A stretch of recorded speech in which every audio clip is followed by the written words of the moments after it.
everyone, this is Soumya Srivastava. Welcome back to our channel College Shooter Law. तो आज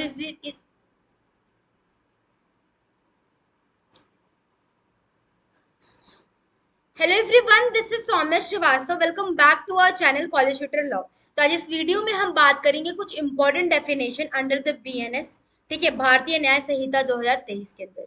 तो कुछ important definition है जो उसको मैं कवर करूंगी, और सारे मैं कवर नहीं करूंगी, मुझे जो लगता है जो बहुत इंपॉर्टेंट है और उसी से क्वेश्चंस आते हैं, मैं उसी को आज कवर करूंगी, ठीक है। तो चलिए देखते हैं कि इंपॉर्टेंट डेफिनेशंस, ठीक है। तो सबसे पहले आता है आपका फ्रॉडुलेंटली, ठीक है। फ्रॉडुलेंटली, ठीक है। आपने एक चीज पढ़ा होगा, फ्रॉड का definition under the Indian contract act 1872।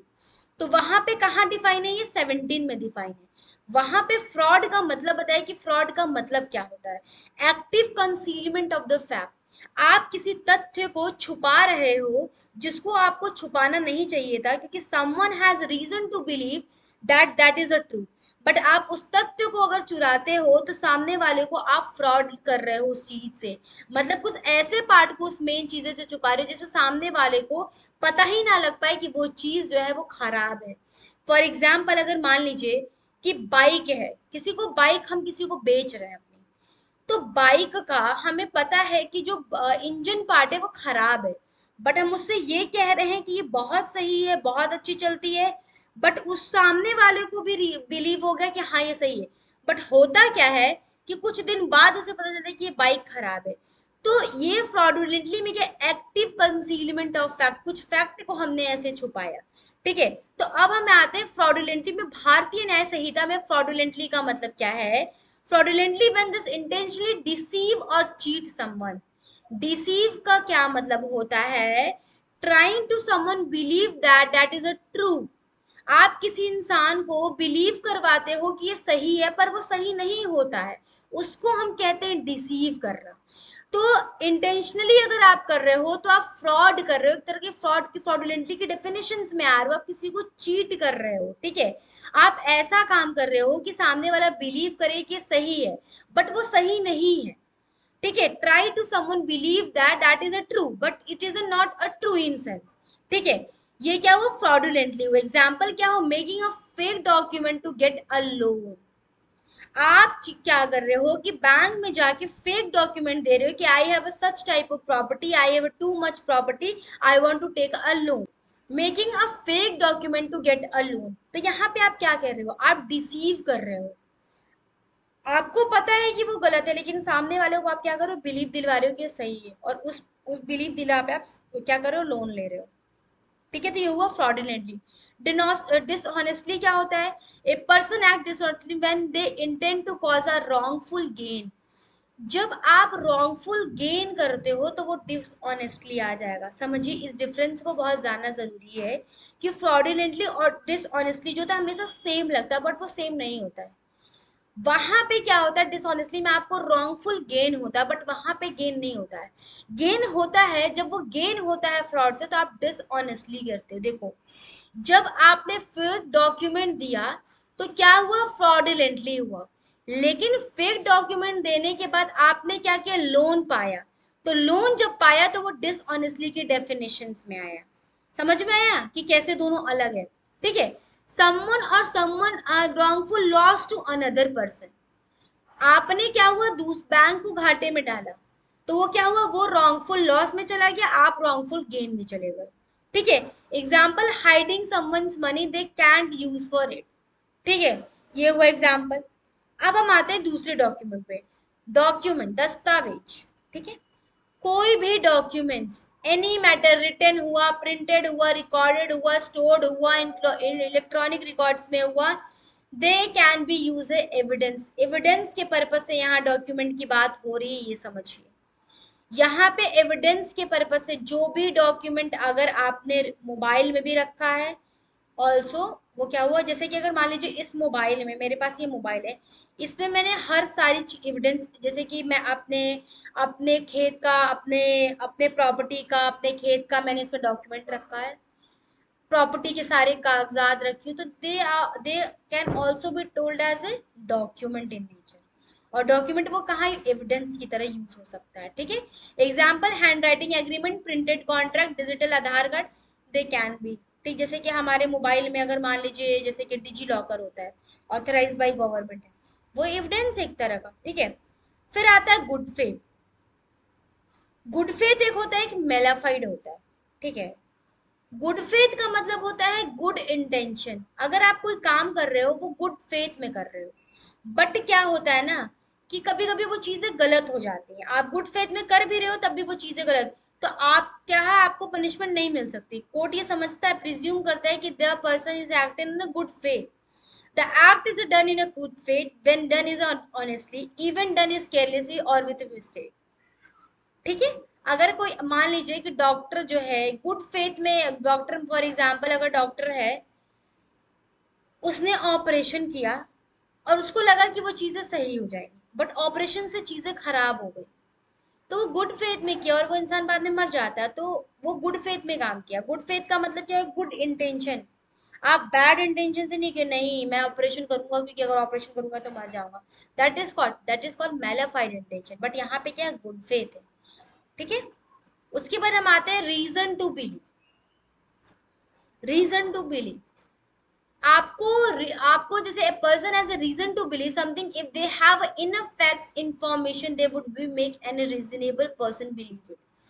आपको इतने इंफॉर्मेशन, आपके पास इतने इंफॉर्मेशन है कि आपको वो यकीन दिला रहा है, रीजन टू बिलीव है, आपको रीजन पता है बिलीव का कि मेरे को बिलीव है। जैसे मान लीजिए buying a bike from a someone without papers at a very low price, you have reason to be believe it is a very stolen.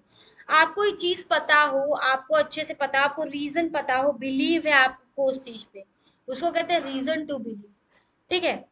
Six क्या है, illegal act. Illegal and illegal क्या है, बस illegal को समझ, any act which is prohibited by law. आप कोई भी एक्ट ऐसा कर रहे हो, ओमिशंस कर रहे हो, एक्ट भी हो सकता है ओमिशंस भी हो सकता है। एक्ट क्या होता है कि अगर आप कुछ करते हो, ओमिशंस क्या होता है कि आपको कुछ करना होता है बट आप नहीं करते हो। जैसे मान लीजिए कि मेरे पेरेंट्स हैं, मेरी लाइबिलिटी बनती है, वो बूढ़े हैं, मुझे मेरी लाइबिलिटी है कि मैं उन्हें खाना दूं। अगर मैं उनको खाना नहीं देती हूँ, वो और खाने के बिना उनकी उनकी तबीयत खराब हो जाती है, तो what is this, this is omissions. मुझे करना है बट वो चीज मैं नहीं करी। तो कोई भी एक्ट या ओमिशंस इलीगल है या प्रोहिबिटेड बाय लॉ है या अगेंस्ट एनी लॉ है, कोई भी लॉ के अकॉर्डिंग, तो वो इलीगल एक्ट ही माना जाएगा। मान लीजिए कि हमारी कंट्री में ड्रग्स का हमारा अलग से एक्ट है, उसमें साफ लिखा है कि हम इस टाइप के ड्रग्स को यूज नहीं कर सकते, हम उसको सेल नहीं कर सकते। अगर आप करते हो तो क्या है, इलीगल एक्ट है, ठीक है। सेलिंग ब्रांडेड ड्रग्स और वायलेटिंग कोर्ट स्टे ऑर्डर, आप कोर्ट स्टे ने लगाया कि नहीं आप इसको चीज को नहीं और आप दोबारा बेच रहे हो, ठीक है। कोर्ट कोर्ट ने स्टे लगा दिया कि नहीं आप फिलहाल जब तक जजमेंट नहीं, स्टे क्या होता है, स्टे ऑर्डर क्या होता है कि आपकी प्रोसीडिंग चलती रहती है, लेकिन आपने स्टे के लिए फाइल किया कि मुझे स्टे चाहिए क्योंकि मेरा लॉस हो जाएगा।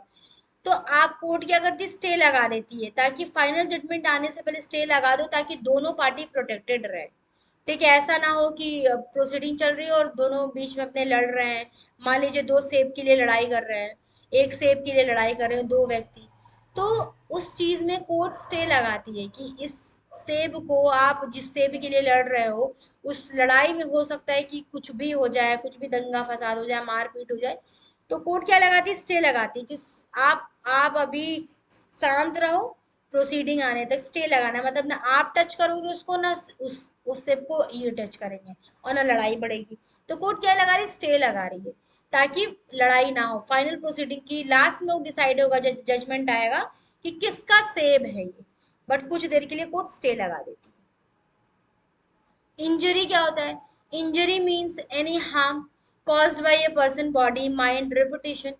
किसी भी चीज को, आप जरूरी नहीं कि इंजरी होगी तो हमें यहाँ चोट लगे तो ही इंजरी, नहीं, हमारी बॉडीली इंजरी भी हो सकती है, हमें माइंड में इंजरी हो सकती है, हमें रेपुटेशन, आप बार बार मुझे क्या कर रहे हो, मेंटल ट्रॉमा दे रहे हो, they are also called as a injury, ठीक है।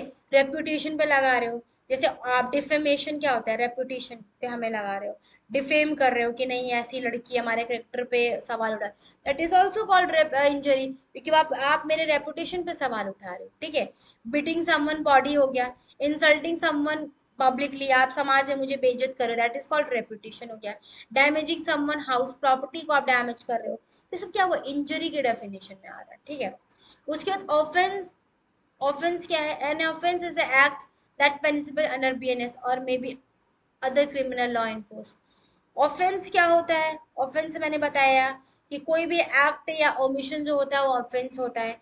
ऑफेंस कब हम मानेंगे, अगर मान लीजिए वो बीएनएस पे ऑफेंस दिया हुआ है या किसी और अदर लॉज में दिया गया है, तो उसको ऑफेंस मानेंगे। जैसे कि theft, cheating, murder and fraudery all are offence, क्योंकि वो कहीं ना कहीं दिया गया है, बीएनएस में भी दिया गया है, हर जगह दिया गया है, तो ये सब क्या है, ऑफेंस हुआ, ठीक है। उसके बाद वॉलेंटरी, अपने इच्छा से, मतलब वॉलेंटरी का मतलब क्या है, मैं अपने इच्छा अनुमति, ए person act voluntary when do something with a free will and intention knowing the consequence of their.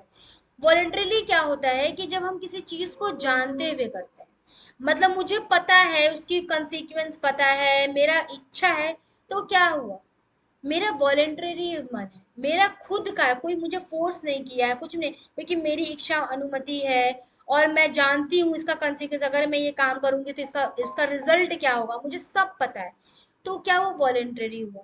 Wrongful gain क्या हुआ, रॉन्गफुल गेन का क्या मतलब है, रॉन्गफुल गेन का मतलब है कि आपने रॉन्गफुली कोई चीज को ऑब्टेन किया है, आप जानते हो कि ये गलत है। जैसे मैंने बताया रॉन्गफुल गेन का मतलब ये कि आप फ्रॉड पे, आप फेक पेपर जो है, आप जे के बैंक में आप लोन लेते हो, तो क्या हुआ, एक तरह का क्या हुआ, आप रॉन्गफुल गेन कर रहे हो, ठीक है। जैसे taking possession of a land और फेकिंग ओनरशिप, मैं फेक ओनरशिप दिखा के मैं उस जगह पे पोजीशन ले रही हूँ, मैं उस जगह पे रह रही हूँ, तो क्या हुआ, रॉन्गफुल गेन हुआ, ठीक है। रॉन्गफुल लॉस क्या है, wrongful loss, any loss something due to the someone will say wrongful act, किसी का मान लीजिए कोई wrongful gain किया है, तो wrongful gain कैसे किया, किसी का लॉस करके ही वो किया है। जैसे मान लीजिए एग्जांपल है, you are a real owner of a land but someone takes is using the fake document, मैं कोर्ट में दावा दे के फेक डॉक्यूमेंट बनवा के कहती हूँ कि ये मेरा घर है और मेरा घर असली में नहीं है, मैं यहाँ पे रह रही हूँ, तो किसी का जिसका है उसका मैं लॉस की, ठीक है, और जिसका जो रह रहा है वो रॉन्गफुल गेन है, क्योंकि वो इलीगल एक्ट, अनलॉफुल एक्ट किया है, ठीक है। तो ये आपके कुछ इंपॉर्टेंट डेफिनेशन थे जो खत्म हुए, अब हम मिलते हैं नेक्स्ट वीडियो में। Thank you for watching my video.